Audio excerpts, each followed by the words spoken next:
जिसका नाम है किसान, जमींदार और राज। तो हम किसानों की बात करेंगे, जमींदारों की बात करेंगे और राज की बात करेंगे। कब की बात है? 16वीं 17वीं शताब्दी में जो राज्य थे, मुगल शासन था, उसके विषय में बात करेंगे। तो मुगल शासन में यहाँ पर स्टार्टिंग में आपको समझने ठेकेदार और भूमिहीन में अंतर, इसमें अधिकतर जो वर्णन किया गया है इस चैप्टर में वो ग्रामीण परिवेश का वर्णन किया गया, ग्रामीण जीवन का वर्णन किया गया है, ग्रामीण लोगों के विषय में वर्णन किया गया। तो खेतिहर जो किसान थे उन्हें खेतिहर नाम से जाना जाता था, खेतिहर बोलते थे किसान को। इसके अलावा मुदिरियान, रैयत, असमी शब्द भी प्रयोग किए गए इस चैप्टर में खेतिहर के लिए, यानी किसान के लिए, कृषक के लिए। और यहाँ पर है भूमिहर। भूमिहर जमीनों के मालिक होते थे। कल मैंने बताया था लगभग 400 गांव के आसपास जितना जमीन होता था, उतने बड़े जमीन का एक मालिक होता था जिसको बोलते थे भूमिहर। ये जमीन के मालिक होते थे और ये किसानों को खेती करने के लिए जमीन देते थे। बदले में किसानों से यानी खेतिहर से टैक्स के रूप में कर जमा लेते थे और फिर ये टैक्स को राजकोष में जमा कर देते थे, राजा के पास जमा कर देते थे राजस्व के रूप में। इस समय लोग जो किसान थे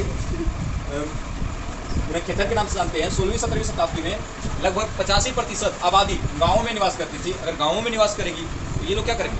जीवन उपार्जन का मुख्य कार्य क्या होगा? कृषि होगा। तो मुगल काल में मुख्य पेशा जो था इन लोगों का कृषि था, क्योंकि 85% जनसंख्या गाँवों में निवास करती थी। इसलिए मुगल काल में राष्ट्रीय आय का स्रोत क्या था? कृषि था। 16वीं 17वीं सदी में यानी शताब्दी में राज के जो नुमाइंदे थे, यानी कौन से राज? मुगल राज, मुगल शासक थे। तो उसके जो अधिकारी थे, नुमाइंदे मतलब अधिकारी, उसके क्या कार्य थे? उस समय के अधिकारी थे राजस्व का निर्धारण करना, टैक्स का निर्धारण करना, किससे कितना टैक्स दिया जाएगा। जो किसान जितना जमीन लिया उसके अनुरूप उसको टैक्स निर्धारण किया जाता था।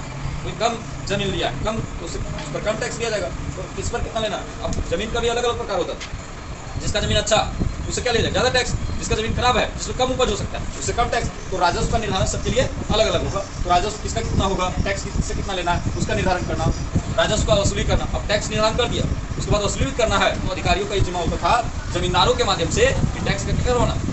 वसूली करवाना, मतलब उससे लेना।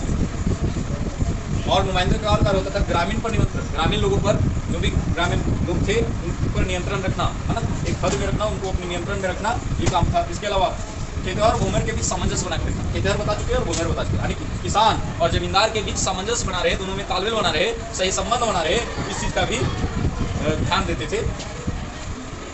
अब अगला आता है कि किसान तो थे, कृषि करते थे, लेकिन वर्ष भर खेती बाड़ी के अलावा और भी कुछ करते थे। मुगलकालीन किसान के वार्षिक कार्य क्या थे, यानी वर्ष भर कौन कौन से कार्य करते थे?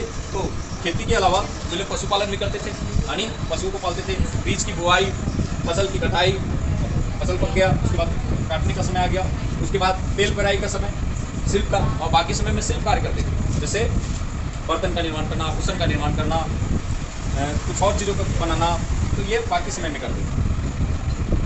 इस चैप्टर में 16वीं 17वीं शताब्दी में कुछ समस्याओं का जिक्र किया गया है महिलाओं के, किसानों का।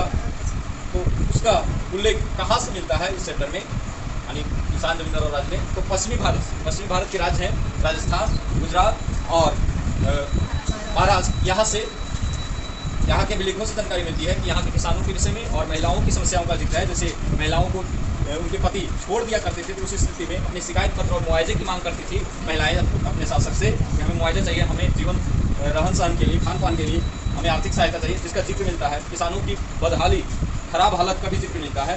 कहाँ से? तो पश्चिमी भारत के विलेख से, जो राज्य होता है महाराष्ट्र, गुजरात, राजस्थान से। इसके अलावा ईस्ट इंडिया कंपनी के जो रिपोर्ट थे, दस्तावेज थे, ईस्ट इंडिया कंपनी की रिपोर्ट देती थी इंग्लैंड, और इंग्लैंड से भी नियम कानून बन के आते थे। तो उन रिपोर्टों में भी यहाँ के लोगों की समस्याओं का उल्लेख मिलता है, यानी भारतीय लोगों के, किसानों के, कह सकते हैं, समस्याओं का उल्लेख मिलता है। अगला प्रश्न इंपोर्टेंट बनेगा कि आईने अकबरी द्वारा, जो आईने अकबरी पुस्तक है, अबुल फजल की पुस्तक है, उसमें शासक के किस उद्देश्य को दिखाने का काम किया गया? यानी अबुल फजल ने प्रसिद्ध रचना की अकबरनामा और आईने अकबरी, उसमें से एक पुस्तक है आईने अकबरी। तो इस आईने अकबरी ने शासक के किस उद्देश्य को दिखाने की कोशिश किया है? तो उसमें मुख्य रूप से ये बताने की कोशिश किया गया है आईने अकबरी पुस्तक में, जो कि आईने अकबरी के लेखक अबुल फजल हैं, अकबर के दरबार में रहते थे, और इन्होंने राजा अकबर के विषय में बतलाया है कि राजा अकबर जो थे यूं ही राजस्व नहीं लेते थे। इसके पीछे रीजन था, क्या रीजन था? कि वो राजस्व पारिश्रमिक रूप में लेते थे, मतलब शासक होने के नाते लेते थे। क्योंकि राजा थे वे, तो अर्थात वे पूरे राज्य के मालिक थे, मतलब पूरे भूमि के मालिक थे, और मालिक होने के नाते वे लोगों से टैक्स लेते थे। तो राजा जो थे, राज या शासक कर सकते हैं, वो भूमि के मालिक थे, पूरे जमीन के मालिक थे, और जमीन के मालिक होने के नाते किसानों को जमीन दिए थे और उनसे टैक्स लेते थे, तो सही टैक्स ले, इसके लिए राजस्व का सही आकलन करने के लिए अधिकारियों की भी नियुक्ति किए थे, जैसे दीवान और अमीन नामक अधिकारी। ये दीवान इसका कौन से कृषक का कितना आय हो रहा है, कितना व्यय हो रहा है, कितना राजस्व चुका रहा है, कितना बाकी है, वो सब का हिसाब रखते थे। और अमीन जमीन को नापते थे कि इनका जमीन कैसा है, अलग अलग प्रकार का जमीन होता है ना, उपजाऊ जमीन है, बेउपजाऊ जमीन है, बंजर जमीन है, कैसा जमीन है, उसका नाप करते थे, कितना किस प्रकार का जमीन है, उस आधार पर इनका किसानों का राजस्व का आकलन किया जाता था। तो ये अधिकारी की नियुक्ति करते थे। राजा आपदा के समय आपदा जब आ जाती थी तो अकबर किसानों की आर्थिक सहायता भी करते थे और धन भी उपलब्ध कराते थे। इसके अलावा अनाज का भी उपलब्ध कराते थे। आपदा के समय में जब आपदा पड़ जाए तो आपदा के समय कृषक की सहायता कौन करते थे? खुद अकबर करते थे, मतलब राजा करते थे। इस चीज़ का जिक्र किससे मिलता है? आईने अकबरी पुस्तक से। इसके अलावा किसानों के लिए सिंचाई सुविधा भी प्रदान करना, क्योंकि सिंचाई सुविधा प्रदान करने के लिए, नहरें बनाने के लिए, कुआं बनाने के लिए, तालाब बनाने के लिए काफ़ी ज़्यादा धन खर्चा होता है और ऐसे में राजा का योगदान बड़ा महत्वपूर्ण हो जाता है। इसलिए ये अकबर आर्थिक रूप से सहयोग करते थे सिंचाई सुविधा प्रदान कराने के लिए।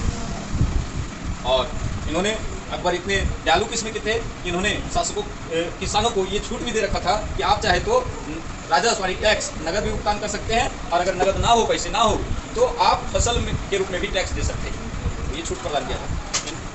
ये केवल सिर्फ यही सब सुविधा नहीं, आर्थिक आपदा के समय आर्थिक सहायता ही नहीं, बल्कि कई प्रकार की जिम्मेदारियां भी निभाते थे। जैसे प्रत्येक धर्म के मान मर्यादाओं को ख्याल रखते थे, प्रत्येक धर्म को एक जैसा मानते थे, प्रत्येक धर्म में मेल जोल बना के रखते थे, जनता से पूरी तरह से मेल जोल बना के रखते थे। आप अकबर के विषय जानते हैं कि वे प्रत्येक धर्म के अच्छी अच्छी बातों को स्वीकारते थे, प्रत्येक धर्म से मेल जोल रखते थे और जनता इनसे काफ़ी ज़्यादा प्रसन्न थी। इस बात का जिक्र मिलता है हमारी आईने अकबरी पुस्तक, जिसके रचनाकार है अबुल फजल। और इसी पुस्तक में ये बात भी वर्णित है, इतना मेलजोल होने से यह स्पष्ट है कि अगर कोई चाहे कि अकबर से विद्रोह करे, अकबर से बगावत करे, लड़ाई करे, तो उसका असफल होना एकदम फिक्स है, मतलब उसकी हार निश्चित है। कोई बगावत करना चाहे, क्योंकि अकबर का साथ इनके चाहने वाले लोग हैं, इनसे काफ़ी लोग मिले जुले हैं, इनसे काफ़ी लोग प्रसन्न हैं, तो इनकी जीत स्वाभाविक है। ये बात का जिक्र मिलता है आईने अकबरी पुस्तक से, जिसके लेखक हैं अबुल फजल।